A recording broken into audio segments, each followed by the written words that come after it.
Alright, so we're just going to clean up the solder, the excess solder, which is, please don't overfile this, guys.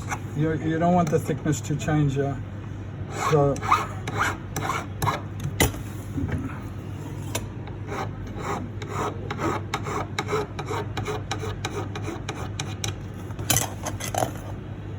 okay, that's wrong. What I'm doing here is wrong. Don't put your files in your pouch to hit the other metal. When your file touches another metal, it makes it blunt. Okay, so try to remember that, to always not throw your files in the pouch. Everything else you can throw in here, but you keep your files up and away from your other tools. Okay. All right, we're gonna now tap it.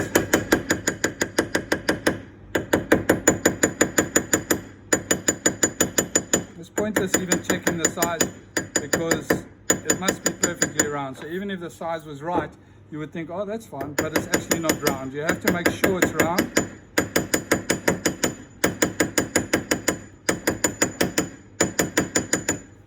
Okay, so let's check the size. How are we doing? Oh, perfect, perfect. Okay, no, it's not perfect. It's still a half a size too small. Okay, notice this side is different to that side, so we do this side first, and that goes on this way first. Okay.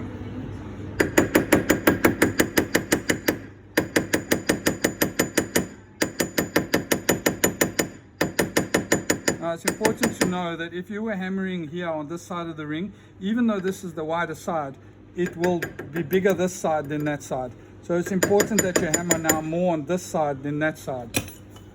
If that makes sense. Where you hammer is where it's going to get bigger, not where you not because it's on here.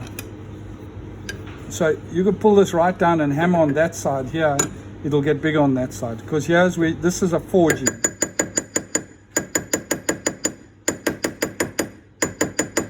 So I'm hitting more on the bottom section now to size the ring. So there is a N1/2, and that's now, you see I was hitting on that side, it's now gone to N3/4. So now we're going to turn it around, because the one side is bigger than the other. Finding my solder joint.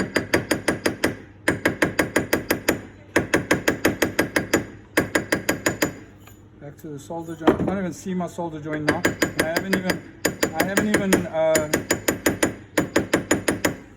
haven't even filed this, but can you see there's a solder joint there? But check how close it is to everything else. There's no join, no marks. Okay. So the one side's O, the other side isn't. So it's important now that I tap right now, and I'm tapping on the bottom half.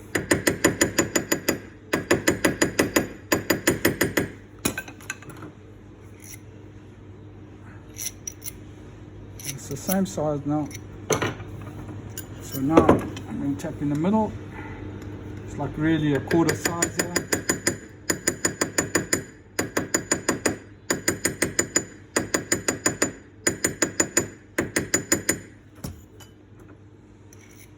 And it's on O. So now the size also, it must be in the middle of the ring. Okay, not like up to. So you can see this is just smaller than an O. The line is about there. It's not in the middle. But it's okay, we're still going to sandpaper and stuff, so it'll be fine. That side is perfect. Okay. Don't measure it like that. That's not an O. An O is in the middle of the ring. Okay. Alright, so now you can see my ring is nice and round. Just going to tap it like this to make it flat. Oh, I started the solder joint. Tap it all the way around. Not too hard, just making it nice and neat here. And then we go all the way around. And just to check if it's perfectly aligned, it mustn't wobble. Okay, now we take our vernier and check that we have done everything right. We said we wanted 6 mil and a 6.5. Look at that, it's 6.5 all the way around, which is nice. Okay, so now generally what people will do now is they will go and file the sides. No, we don't file the sides, we file it later. Okay, so now we're going to sand the inside of the ring by using a paper spindle. If you have a look inside, look how shiny it is. Can you see the solder joint? Can you?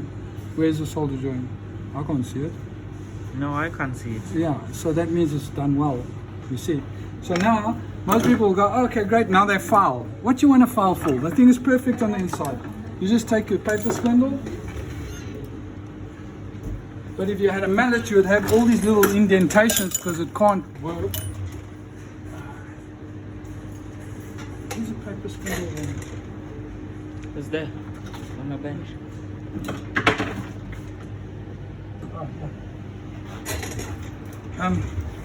So generally speaking, when you're sandpapering, you will go 220, 600, and then 1,000. But that thing is almost shiny on the inside. There's no reason to use 220 or 600. We're just going to go straight to 1,000. And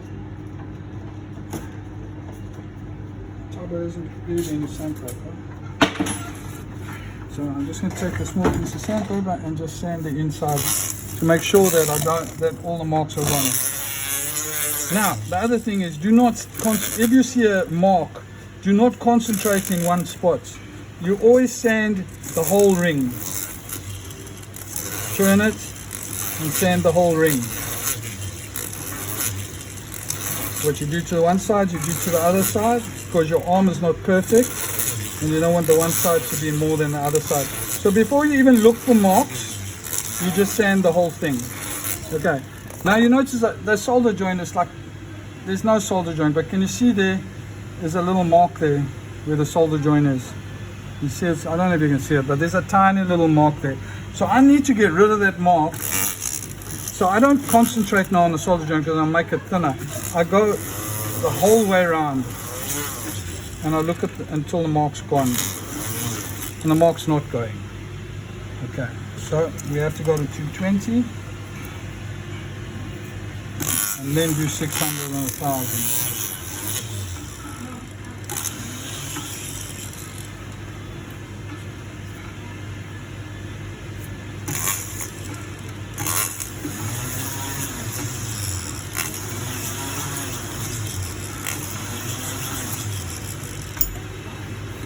Okay, let's put my optimizers on and check the marks. Okay, so there where the solder joint is, there's a little mark. It's not badly soldered, but I don't want to sand anymore. So I'm going to teach you a little trick. If I can find my tools, you take an old drill bit, you heat it up, and you bend it at an angle like that.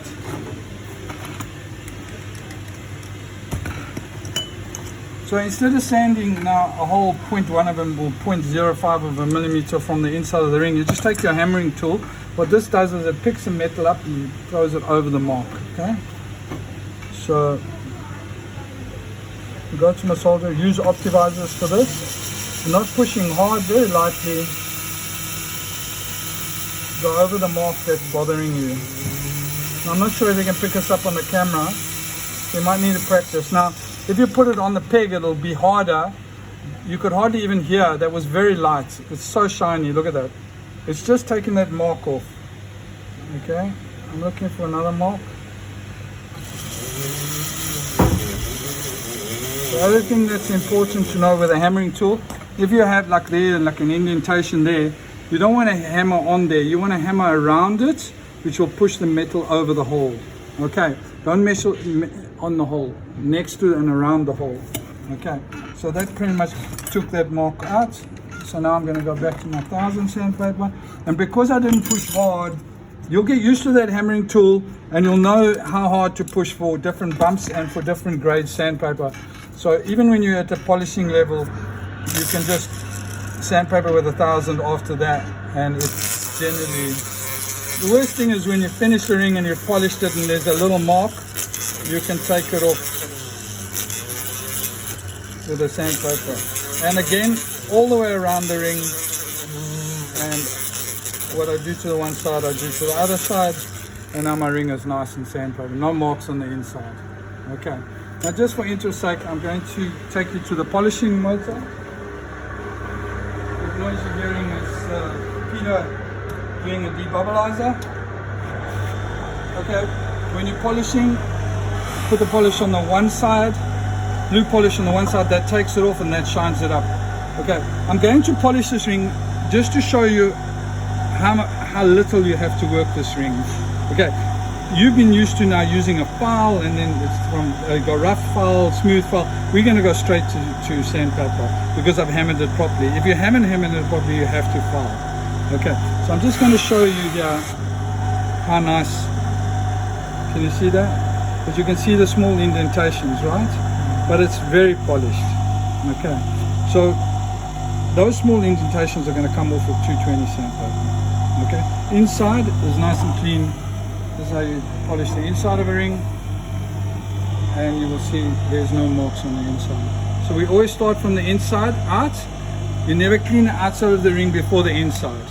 You will find that you'll be wasting time if you clean outside first. So get used to starting from the inside out, top to bottom. So when I say top, from the collet down to the bottom of the shank, when you're cleaning up or preparing your ring for finish. Okay, now we want to I'm just going to show you here that you don't need to do the whole band with the rough file. Can you see there's no marks there, no indentations. Okay, now the important thing here is whether you're using a file or a sandpaper that you don't do this. Okay, you got to get used to using your file properly, and you've got to use 90-degree or 30-degree angles from one grade to another. So if this was rough file, you want to use your smooth file like that. Then you're going to use your rough sandpaper and your smooth sandpaper, all the other way. Okay, now if you notice, I'm going with the curve of the ring. So this is how you've been taught to file. Okay, which is nothing wrong with that. You just have to teach yourself to file at a different angle, because if you do this and then you do your 600 and 1000 sandpaper, those lines are not going to disappear, and then you're going to over polish and the side of your bands are going to be rounded. Okay, we're making a flat wedding band. We want it nice and sharp and nice and neat for quality jewelry.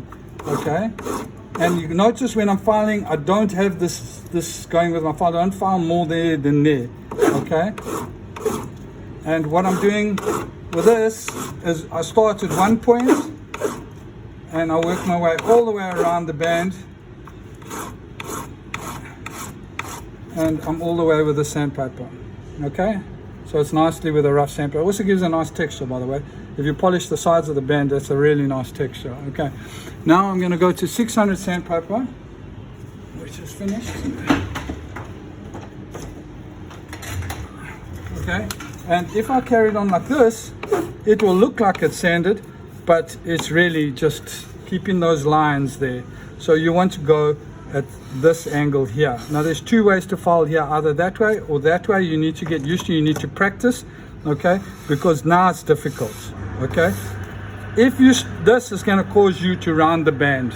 Okay, so you really need to practice this a lot and get that angle of, so that you know how to file at a 30-degree. And if you look with your optivisors, you will be able to see the 220 lines going this way. And I call this, it's from art, when you hatch and cross hatch. Okay, if you can you see my hands here? If you filing like that, even like that, okay, and you don't see these lines, then you know that this is the grid you're using. If you're filing on top of it, you won't know that you've gone further down, and it tends to just stay in the groove. Okay, so you really need to change your angle anyhow, and at this point you should be using an optivisor. And if you think it damages your eyes, it doesn't.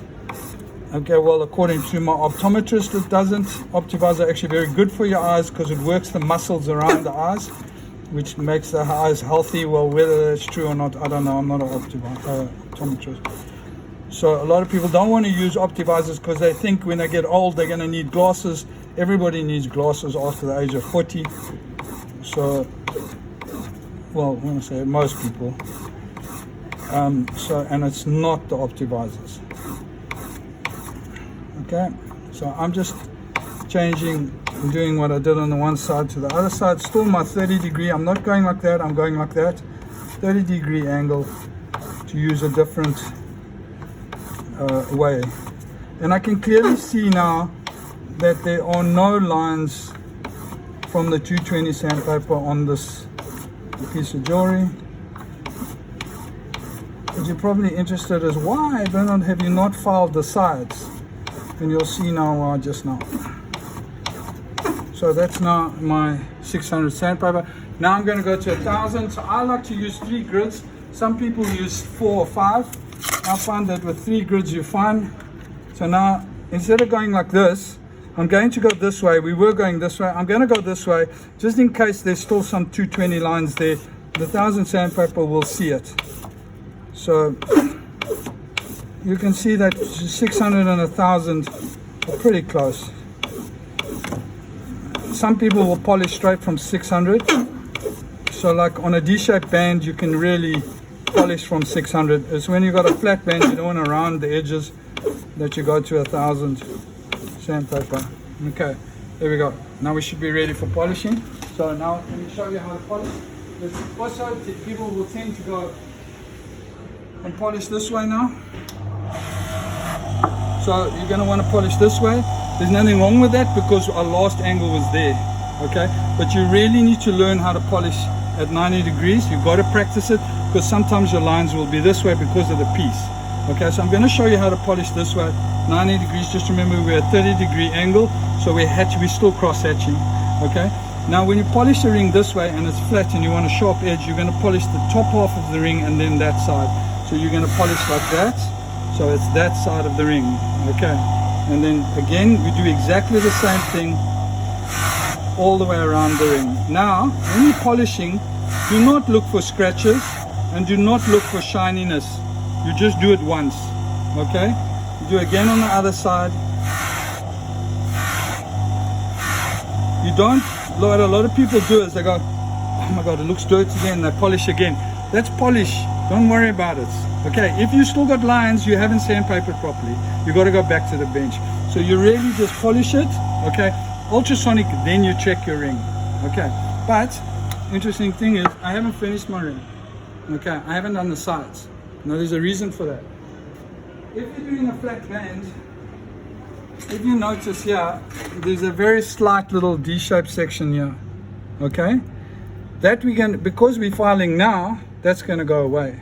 Okay, if a lot of clients don't like it, so you can take it off, but I'm showing you now how to make a perfect flat wedding band. So for your exam or whatever, this is how you can get it perfectly flat, so that when you're getting tested, it's nice and straight. Okay, now again, same story. Oh crap, you file all the way around. What you do to the one side, you do to the other side. And notice I'm using a rough file now.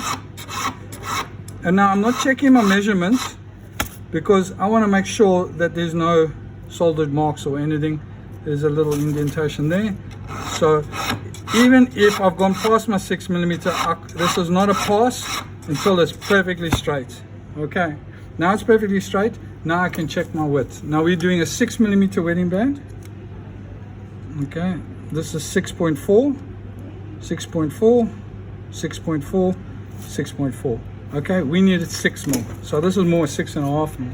So now we take our file and note that how much I filed it, and it hardly changed. It was 6.45. Okay, so now again, now it's important that you don't lose your place. Okay, so we'll start by the stamp.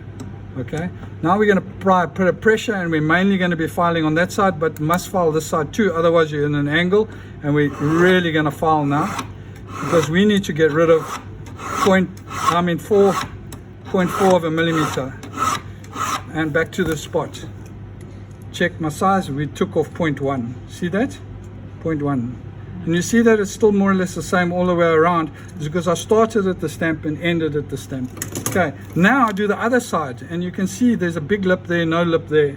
Okay, I do the other side, start at the stamp, applying a lot of pressure now. Just forward motion, not the back motion. A lot of people file like this. No, you file forward, up, up, up, up. And I'm looking at the inside of the ring, waiting for my stamp, and I got to my stamp. Okay, check here, 6.2, 6.2, 6.2. Nice. Okay, but it's a 6mm band, and in your trade test you're allowed to be 0.1 out. Okay, so we want to get to 6.1 at least. Okay, so now I'm not going to push as hard as before. I'm just going to do a quick one because I want to go 0.5. And what I do to the one side, I do to the other side.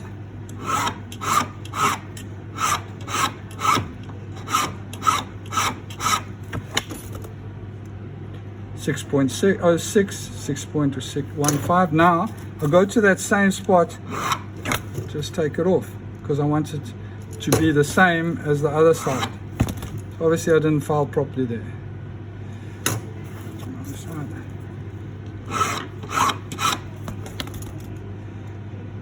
There we go. There we go. There we go. Nice, eh? Okay. Now we take our 220 sandpaper.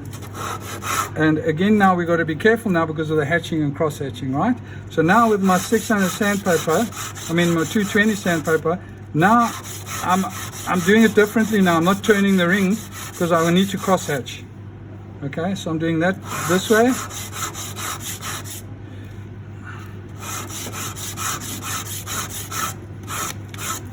Now, the way I was filing, you can see your file lines underneath. Okay.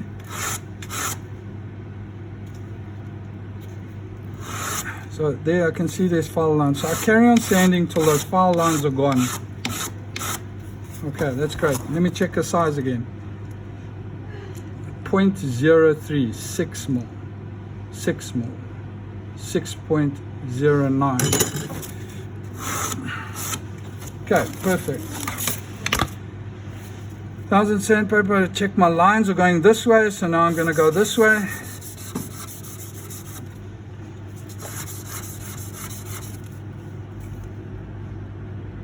My lines are going nowhere.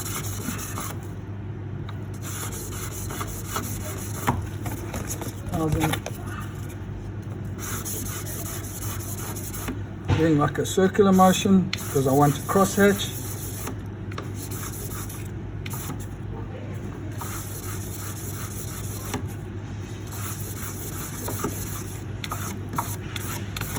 Okay, now if you feel with your finger here, it's very sharp. Okay, so that's going to help you get good marks in your trade test. Okay, nice and sharp there. When you polish it, that sharpness will come off, but it'll show excellent job. Okay, if you're giving this to a client, you just take your burnisher and you just run it along there. It takes that little lip off, and it's nice and sharp anyway. Okay, if they want it rounded more, they will tell you. Okay, but that's, if you feel this, okay, you can't because it's on a video. It's very, very, very square. Okay, now we go to our polishing, and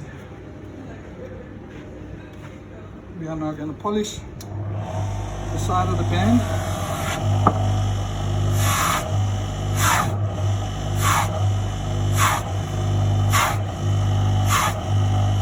Notice I don't even have a light in my polisher because your polisher is not to take marks off. Your polisher is to shine things. You take your marks off with a sandpaper. If it's still going to mark after polishing, you didn't sand properly. You need to go back to your bench. Okay, you don't use your polisher to take marks off. Okay.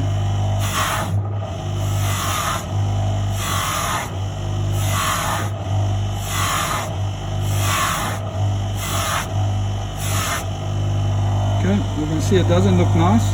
Okay, because there's polish lying there. Okay.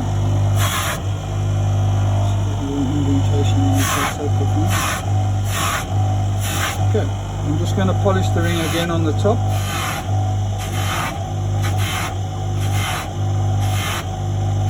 And again in the middle.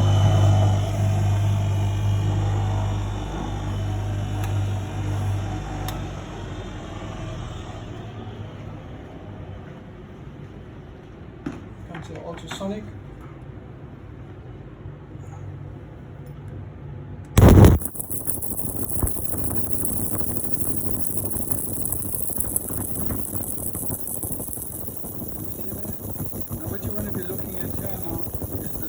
Of the ring.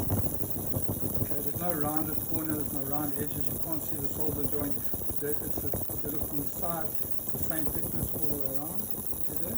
Then I have a thinner section by the solder joint. Okay. No marks or dents or indentations. Okay. It's done. It's done. Alright, wait. It's still going. Okay, so now you guys can check on these videos how long it took me. All right, that's with talking, showing you what to do. Da da da da da. So when you guys can say you took 16 hours for a wedding band, you can know now it can be done in 45 minutes. I don't know how long these videos are, but I'm sure they're less than 45 minutes. Maybe they're not. But 45 minutes allocated time for a wedding band, you can do it in 10 minutes if you're good. Okay, that's it.